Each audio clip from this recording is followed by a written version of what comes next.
Good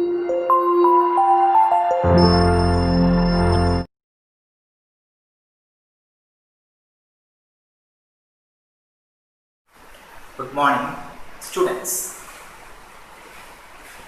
ഇതിന് തൊട്ട് മുമ്പുള്ള 2 ക്ലാസ്സുകളിൽ നമ്മൾ പഠിച്ച കാര്യങ്ങൾ എന്തൊക്കെയാണ്? ഒന്ന്, what are the electric charges, how electric charges are formed, അല്ലേ? അതുപോലെ തന്നെ ചാർജ് ഉള്ള വസ്തുവിനെ മറ്റൊരു ചാർജ് ഇല്ലാത്ത വസ്തുവിലേക്ക് എങ്ങനെയൊക്കെ ട്രാൻസ്ഫർ ചെയ്യാം എന്ന കാര്യങ്ങളാണ് നമ്മൾ കഴിഞ്ഞ ക്ലാസ്സുകളിൽ പഠിച്ചത്.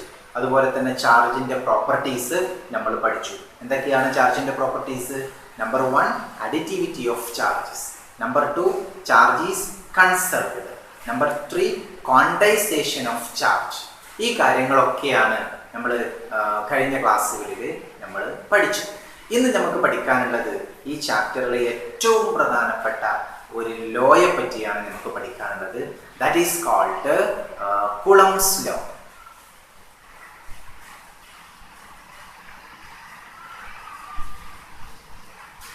ഇന്ന് നമുക്ക് പഠിക്കാനുള്ളത് കുളംസ് ലോയെ പറ്റിയാണ്. കുളോം എന്ന് പറയുന്ന സയന്റിസ്റ്റ്, അദ്ദേഹമാണ് ചാർജുകളെ പറ്റിയുള്ള സ്റ്റഡി നടത്തിയത്. അതുകൊണ്ട് തന്നെ ചാർജിന്റെ യൂണിറ്റ് എന്താണ്? കുളോം ആണ്. ചാർജിന്റെ യൂണിറ്റ് കുളോം ആണ്. ചാർജുകളെ പറ്റി ഡീറ്റെയിൽഡ് ആയിട്ട് സ്റ്റഡി ചെയ്തത് കുളം എന്ന് പറയുന്ന സയന്റിസ്റ്റ് ആണ്. അതുകൊണ്ട് തന്നെ അദ്ദേഹം ഉണ്ടാക്കിയ ഒരു ലോ ആണ് കുളംസ് law. കുളംസ് law is related with electric charges. Okay, so we consider 2 charges. Number 1 is Q1. Second charge is Q2. The distance between these 2 charges is R. R is the distance between 2 charges. Okay. ഈ 2 ചാർജുകൾ, Q1 എന്ന് പറയുന്ന ഒരു ചാർജും ഉണ്ട്, Q2 എന്ന് പറയുന്ന ഒരു ചാർജും ഉണ്ട്. ഈ 2 ചാർജുകൾക്കിടയിൽ ഒരു ഫോഴ്സ് ഓഫ് ഇന്ററാക്ഷൻ, ഒരു ഫോഴ്സ്. എന്താണ് ആ force? Force of interaction that is denoted by a letter F. F is directly proportional to Q1 into Q2. So we can say the force of interaction between these 2 charges is directly proportional to product of their charges. അല്ലേ? ഇവിടെ multiplication ആണ്. Q1 എന്ന് പറയുന്ന ഒരു charge, Q2 എന്ന് പറയുന്ന charge, ഈ 2 ചാർജുകളുടെ ഗുണനഫലത്തിന് ഡയറക്റ്റ്ലി പ്രൊപ്പോർഷണൽ ആണ് F. അതേപോലെ തന്നെ this force of interaction between 2 charges is inversely proportional to R square. Here directly proportional, here is inversely proportional. Force of interaction between these 2 charges is inversely proportional to square of the distance between these 2 charges. അപ്പോൾ കുളംസ് law പറയുന്നത് എന്താണ്? Coulomb's law states that force of interaction between these 2 charges Q1 and Q2 is directly proportional to product of their charges and inversely proportional to square of the distance between them. This law is called Coulomb's law. അപ്പോൾ കുളംസ് law എന്ന് പറയുന്നത് എന്തുമായി relate ചെയ്തിരിക്കുന്ന law ആണ്? ചാർജുമായി relate ചെയ്തിരിക്കുന്ന law ആണ്. Here we consider 2 charges ആണ്. 2 ചാർജുകളെയും separate ചെയ്തിരിക്കുന്ന distance എത്രയാണ്? സ്മോൾ ലെറ്റർ r ആണ്. ഇങ്ങനെ 2 ചാർജുകളെ ഒരു ഡിസ്റ്റൻസ്, ഒരു നിശ്ചിത ഡിസ്റ്റൻസിൽ വെക്കുമ്പോൾ ഈ 2 ചാർജുകൾ തമ്മിൽ എന്തുണ്ട്? ഫോഴ്സ് ഓഫ് ഇന്ററാക്ഷൻ ഉണ്ട്. ആ ഫോഴ്സ് ഓഫ് ഇന്ററാക്ഷൻ എന്ന് പറയുന്നത് ചാർജുകളുടെ പ്രൊഡക്റ്റിന്, ഗുണനഫലത്തിന് നേർ അനുപാതം, ഡയറക്റ്റ്ലി പ്രൊപ്പോർഷണൽ ആണ്. അതുപോലെ തന്നെ ഫോഴ്സുകൾ തമ്മിലുള്ള അകലം, ഡിസ്റ്റൻസ് ഉണ്ട്. ആ ഡിസ്റ്റൻസിന്റെ സ്ക്വയറിന് വിപരീത അനുപാതം, അതായത് ഇൻവേഴ്സ്ലി പ്രൊപ്പോർഷണൽ. ഈ 2 ഇക്വേഷൻസിനെയും നമുക്കൊന്ന് കമ്പയർ ചെയ്യാം. അപ്പൊ നമുക്ക് ഇങ്ങനെ എഴുതാം, ദാറ്റ് ഈസ്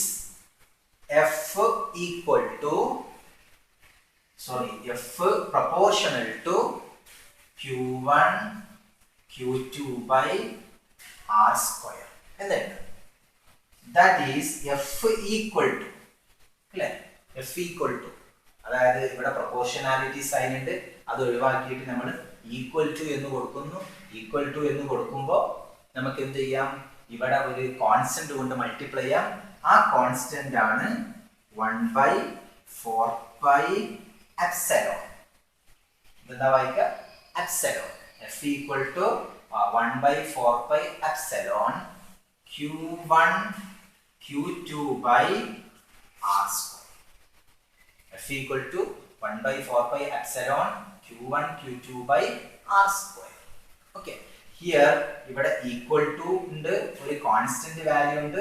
ഈ ഈക്വൽ ടുവും കോൺസ്റ്റന്റും എന്തിനു പകരമായിട്ടാണ് നമ്മൾ ഇവിടെ ചേർത്തത്, പ്രൊപ്പോർഷനാലിറ്റി സൈന് ഒഴിവാക്കി ഈക്വൽ ടു എന്ന് കൊടുത്തപ്പോൾ ഇവിടെ നമ്മൾ എന്ത് ചെയ്തു, ഒരു കോൺസ്റ്റന്റ് സംഖ്യ കൊണ്ട് മൾട്ടിപ്ലൈ ചെയ്തു. ആ കോൺസ്റ്റന്റ് ടേം ആണ് 1/4πε. But epsilon equal to epsilon 0 epsilon r അല്ലേ. ഇവിടെ എപ്സിലോൺ എന്ന് പറഞ്ഞ permittivity. Epsilon means permittivity. Epsilon 0 permittivity of air. അതുപോലെ തന്നെ എപ്സിലോൺ r റിലേറ്റീവ് പെർമിറ്റിവിറ്റി. എന്താണ് എപ്സിലോൺ? എപ്സിലോൺ എന്ന് പറഞ്ഞാൽ permittivity. Epsilon 0 permittivity of air ആണ്. എപ്സിലോൺ r എന്ന് പറഞ്ഞാൽ റിലേറ്റീവ് പെർമിറ്റിവിറ്റി. ഓക്കെ, അപ്പോൾ ഇതാണ് എന്ത്, കുളംസ് ലോ. എന്താണ് Coulomb's law? കുളംസ് law states that the force of interaction between two charges is directly proportional to product of their charges and inversely proportional to square of the distance between them. Okay, അത് കാണാനുള്ള equation ആണ് F proportional to Q1 Q2 by R square. ഇവിടെ proportionality സൈനിന് പകരം ഇവിടെ എന്ത് കൊടുത്തു, F equal to 1/4πε Q1 Q2 by R square. ഈ എപ്സിലോണിന് എന്ത് കൊടുക്കാം, എപ്സിലോൺ 0 എപ്സിലോൺ r എന്ന് കൊടുക്കാം. എന്താണ് എപ്സിലോൺ? പെർമിറ്റിവിറ്റി അല്ലേ. എപ്സിലോൺ 0 പെർമിറ്റിവിറ്റി ഓഫ് എയർ അല്ലേ. അതുപോലെ തന്നെ എപ്സിലോൺ r റിലേറ്റീവ് പെർമിറ്റിവിറ്റി എന്നാണ് അതിനെ നമ്മൾ പറയുന്നത്. ഓക്കെ, അപ്പോൾ നമ്മൾ കുളംസ് ലോ എന്താണെന്ന് പഠിച്ചു. കുളംസ് ലോയുടെ ഇക്വേഷൻ ആണ് F equal to 1/4πε Q1 Q2 by R square. Okay, that is equal to, നമ്മൾ പഠിച്ചു എന്താണ് എപ്സിലോൺ. എപ്സിലോൺ 0 എപ്സിലോൺ, അത് ഇവിടെ സബ്സ്റ്റിറ്റ്യൂട്ട് ചെയ്യാം. 1/4πε 0 epsilon r Q1 Q2 by R square. Okay, ഇതാണ് F. F equal to 1/4πε 0 epsilon r Q1 Q2 by R square. ഇനി ഇവിടെ epsilon r for air. For air epsilon r equal to 1 അല്ലേ. എയറിന്റെ കേസിൽ epsilon r ന്റെ value എത്രയാണ്? 1. അപ്പോൾ this equation changes to F air equal to 1/4πε 0 Q1 Q2 by R square. F air equal to 1/4πε 0 Q1 Q2 by R square. ഇവിടെ epsilon 0 ഉണ്ട് അല്ലേ. Where epsilon 0 എന്ന് പറഞ്ഞാൽ പെർമിറ്റിവിറ്റി ഓഫ് എയർ ആണ്. Epsilon 0 ന്റെ വാല്യൂ എത്രയാണ്? 8.85 into 10⁻⁻12. അതിന്റെ unit എന്ത് വരും അല്ലേ? കൂളം സ്ക്വയർ അല്ലേ. Q1 Q2 എന്ന് പറഞ്ഞ രണ്ട് ചാർജുകളാണ്. അപ്പോൾ കൂളം സ്ക്വയർ വരും, പിന്നെ എപ്സിലോൺ 0 ഇങ്ങോട്ട് വരും, F air അല്ലേ, divided by newton metre square. ഇതാണ് എപ്സിലോൺ 0യുടെ വാല്യൂ. എപ്സിലോൺ 0 എന്ന് പറഞ്ഞാൽ 8.85 into 10⁻⁻12 coulomb square divided by newton metre square. ഇതാണ് എപ്സിലോൺ 0യുടെ വാല്യൂ. ഈ വാല്യൂ നമുക്ക് ഇവിടെ സബ്സ്റ്റിറ്റ്യൂട്ട് ചെയ്യാം. 1 divided by 4 ഇവിടെ ഉണ്ട്. പൈയുടെ വാല്യൂ 3.14. എപ്സിലോൺ 0ക്ക് 8.85 into 10⁻⁻12 എന്ന് നമ്മൾ കൊടുത്തു. അപ്പോൾ ഇത്രയും ടേമിന്റെ വാല്യൂ എന്ത് വരും? F air equal to 9 into 10 raised to 9. 1 by 4 pi epsilon 0 യുടെ വാല്യൂ epsilon 0 യുടെ വാല്യൂ ഇവിടെ സബ്സ്റ്റിറ്റ്യൂട്ട് ചെയ്താൽ 1 by 4 pi epsilon 0 യുടെ വാല്യൂ എത്രയാണ് 9 into 10 raised to 9 അല്ലേ Q1 Q2 by R square. ഇതാണ് എഫ് എയർ. ഇത് ഉപയോഗിച്ച് നമുക്ക് പ്രോബ്ലംസ് ഒക്കെ ചെയ്യാനുണ്ട് അല്ലേ. അതായത് കുളംസ് ലോ ഇൻ എയർ കാണാനുള്ള ഇക്വേഷൻ ആണ് 1 by 4 pi epsilon 0 Q1 Q2 by R square അല്ലെങ്കിൽ F air equal to 9 into 10 raised to 9 Q1 Q2 by R square.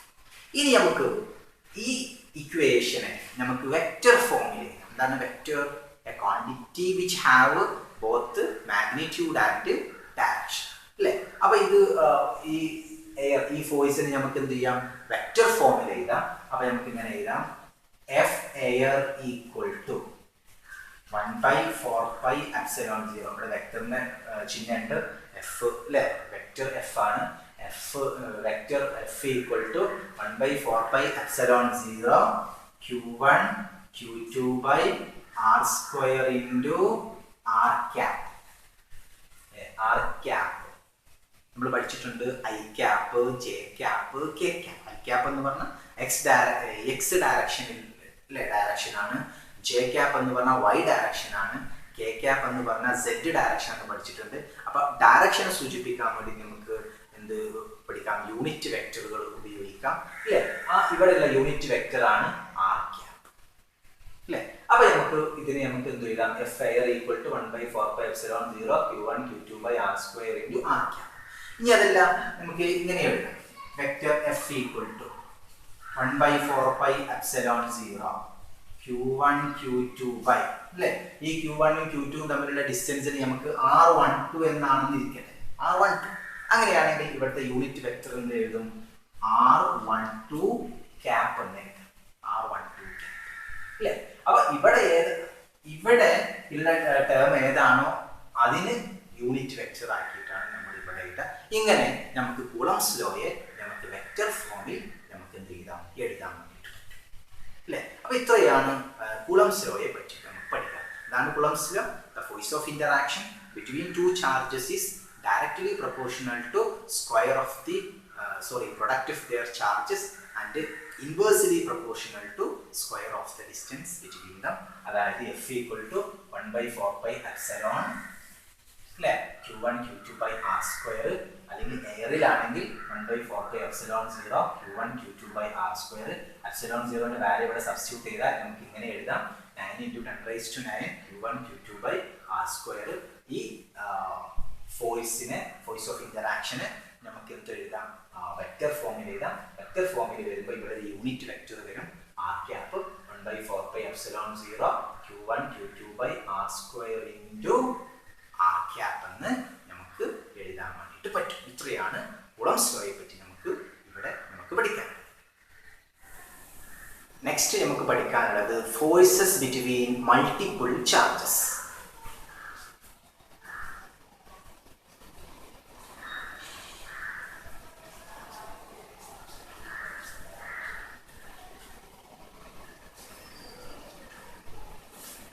Forces between multiple charges ഒന്നിലധികം ചാർജുകൾക്കാണ് നമുക്ക് മൾട്ടിപ്പിൾ ചാർജസ് എന്ന് പറയാം.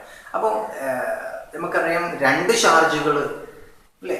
രണ്ട് ചാർജുകൾ ഉണ്ടെങ്കിൽ അതിൻ്റെ ഇടയിൽ എന്തുണ്ട് ഫോഴ്സ് ഓഫ് ഇന്ററാക്ഷൻസ് ഉണ്ട്. 3 ചാർജുകൾ ഉണ്ടെങ്കിലോ അതിൻ്റെ ഇടയിൽ അല്ലേ ഫോഴ്സ് ഓഫ് ഇന്ററാക്ഷൻസ് ഉണ്ട്. അങ്ങനെ നമുക്ക് ഈ കേസിൽ 3 ചാർജുകളെ നമുക്ക് എന്ത് ചെയ്യാം കൺസിഡർ ചെയ്യാം.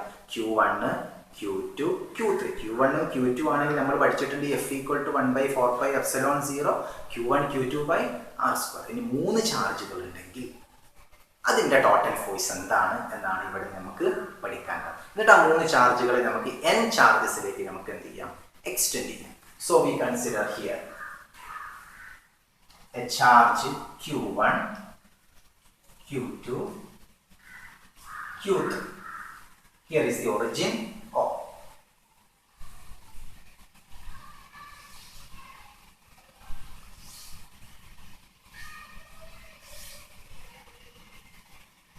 ഇവിടെ ചാർജ് ഡിസ്റ്റൻസ് R2, ഇവിടെ ഡിസ്റ്റൻസ് R1. ഇവിടെ distance R3.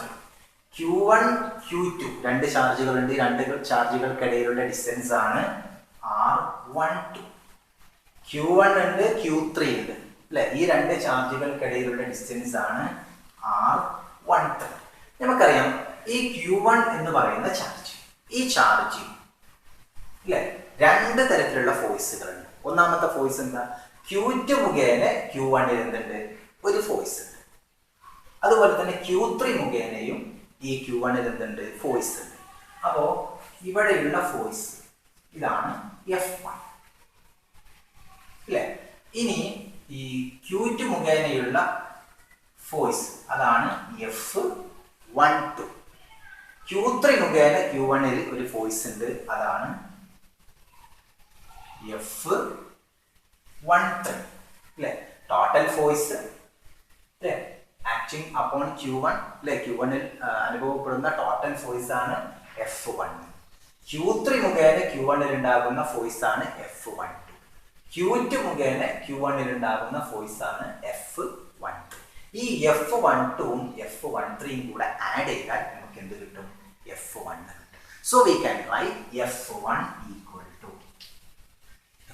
equal to F12 plus F13. Vector അല്ലേ. F1 equal to F12 plus F13 equal to എന്താണ് F12? 1/4 pi epsilon 0 അല്ലേ. Q1 Q2 divided by R12 square R12 cap plus എന്ത് വരും? 1/4 pi epsilon 0 Q1 Q3 by R13 square R13 cap. രണ്ട് force അല്ലേ. Q1 Q2 by R12 square into R12 capും Q1 Q3 by R13 square into R13 cap എന്ന് പറയുന്ന രണ്ട് force. രണ്ടും കൂടെ നമുക്ക് എന്ത് ചെയ്യാം? ആഡ് ചെയ്യാം. രണ്ടിനും എന്തുണ്ട്? 1/4 pi epsilon 0 കോമൺ ആണ്. 1/4 pi epsilon 0 into അല്ലേ ഉള്ളിൽ എന്തുണ്ട്? Q1 Q2 by R12 square R12 cap plus Q1 Q3 divided by R13 square R13 cap. ഇങ്ങനെ മൂന്ന് ചാർജസ് ഉണ്ടെങ്കിൽ നമുക്ക് ടോട്ടൽ ഫോഴ്സിന് നമുക്ക് ഇങ്ങനെ രണ്ട് ചാർജ് ആണെങ്കിൽ F equal to 1/4 pi epsilon 0 Q1 Q2 by R square into R cap എഴുതാം അല്ലേ. ഇനി മൂന്ന് ചാർജുകൾ ഉണ്ടെങ്കിൽ അല്ലേ ഇവിടെ Q1 അനുഭവപ്പെടുന്ന ടോട്ടൽ ഫോഴ്സ് കാണാനുള്ള ഇക്വേഷൻ ആണ് നമ്മളിവിടെ എക്സ്പ്ലെയിൻ ചെയ്തത്. ഇങ്ങനെ നമുക്ക് എന്താ എക്സ്പ്ലെയിൻ ചെയ്യാം? Forces between multiple charges. ഈ കേസിൽ നമ്മൾ മൂന്ന് ചാർജുകളാണ് കൺസിഡർ ചെയ്തത്, Q1 Q2 Q3. അപ്പോൾ നമുക്ക് റിസൾട്ടന്റ് ആയിട്ടുള്ള ഫോഴ്സ് ആണ് അല്ലേ വെക്റ്റർ F1. അത് ഈക്വേഷൻ ആയിട്ട് നമുക്ക് പരിഗണിക്കാം. അപ്പോൾ മൂന്ന് ചാർജുകൾക്കിടയിലുള്ള ഫോഴ്സ് നമ്മൾ പഠിച്ചു. ഇനി n നമ്പർ ഓഫ് ചാർജസ് ഉണ്ടെങ്കിലോ Q1 Q2 Q3 etc. Qn Q1 Q2 Q3 അങ്ങനെ n നമ്പർ ഓഫ് ചാർജസ് ഉണ്ടെങ്കിൽ ടോട്ടൽ ഫോഴ്സ് നമുക്ക് എങ്ങനെ കാൽക്കുലേറ്റ് ചെയ്യാം? Total force F1 equal to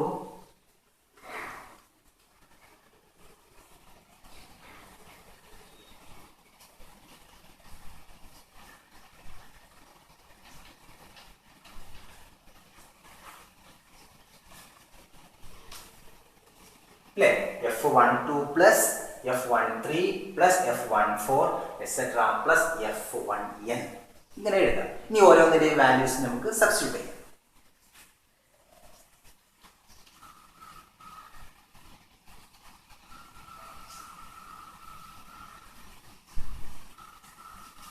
ഇതാണ് F12.